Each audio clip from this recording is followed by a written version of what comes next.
شكرا. كلمة واحدة، سمير هيقول لكم آخر الأخبار في مصر. اهلا بحضراتكم جميعا. هقول لحضراتكم اخر الاخبار بس اللي جات لنا حالا.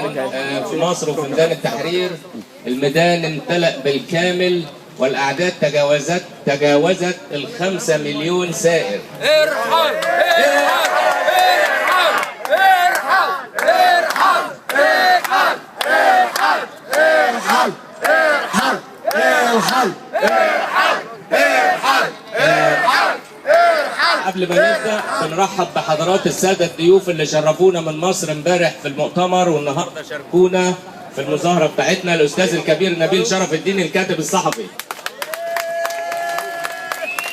وشرفنا كمان من مصر الاستاذ ثروت بخيت المحامي صاحب قضيه مجلس الشعب، هو اللي جاب بطلان مجلس الشعب.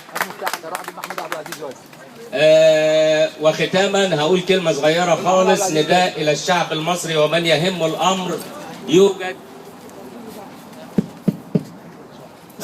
يوجد سجين هارب من سجن وادي النطرون يختبئ في مقر رئاسة الجمهورية، من يجده يسلمه للثوار بميدان التحرير.